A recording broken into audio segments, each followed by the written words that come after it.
From a business perspective, the first thing I would look at is all of the free services that you can jump on, and that's things like Google My Business.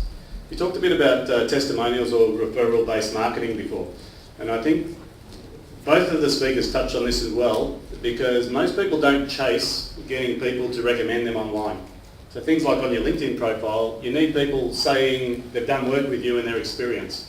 I don't care if it's good or bad experience, you need that.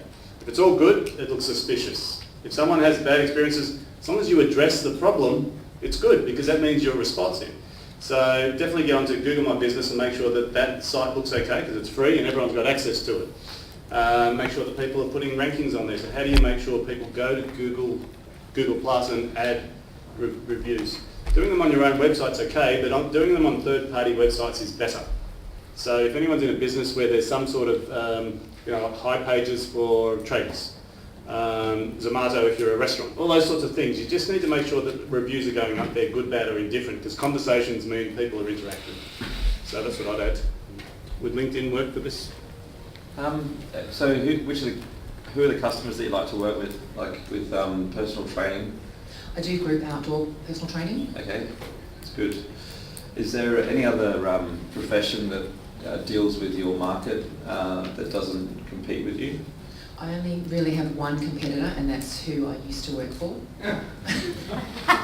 So I actually had a franchise for 12 years before this, and then I went out on my own because I believed that I created a better product. Yeah, so have you taken all of their customers yet? No, that business that I had is actually closed down now. I did get a few of those customers, but Well done. yeah, I really need more that are in the local area that I'm in now, because I've moved areas. So that's the question that I would ask is who's already dealing with these people? And I would look at doing what David suggested and set up alliances with them. So if they're doing outdoor sports, they're probably interested in health and fitness. So perhaps, just as an example, look for nutritionists in your area, go and meet with them and say, hey, I've got clients, you've got clients, why don't we refer each other business and see how it goes? Take them out for a few wines or something, that normally helps. Yeah, and just to add to that, we talk about network being your net worth. As you build your client base, and that doesn't have to be people that spend money with you, it's people that follow you. You now have an asset that you can trade. And the beauty of trading a database is you don't lose it when you trade it, you grow it.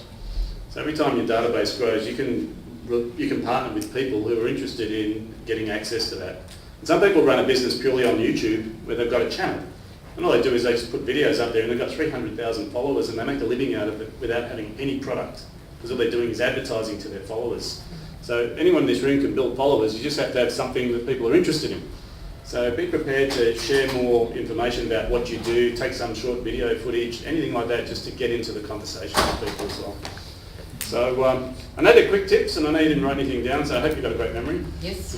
But it's sort of just from my point of view, I look at things like that and people go, yeah, that sounds easy, but there's a lot of work. The truth of the matter is most of these things are fairly simple when you focus in on them, and anyone can do it. And if you're not good at doing it yourself, get a teenage kid. Actually, I'll just share with you, actually, this is exactly how I met David years ago. When I first came to Melbourne, I was thinking about how I'm going to get more customers, or I thought, business coaches will have heaps of people that need online marketing. I thought, I'm going to get a partnership with the best business coach in Melbourne. So I hopped onto Google and I thought a good representation of how good they were was how high they ranked on Google for business coach, and David was at the top. And it wasn't easy. Like, he said, oh, you want to be one of my business partners, obviously familiar with the strategy. Sent me a long form I had to fill in. I had to give him 3 names and numbers of clients that he called to check me out. We probably became clients of his afterwards. And so, years ago, it was a hard work. It took a few months before David started to give me referrals and vice versa. But years on, we've got this relationship, we're doing this event today, and I've got a system in place where if I ask somebody when they come on board as a client, if they don't have a sales process, and they don't, I insist that they speak to David, because it's so important that if they don't close the deals we're giving them, they're not going to continue as a client, which is a waste of everyone's time. So it just goes to show the importance of partnerships. Yeah.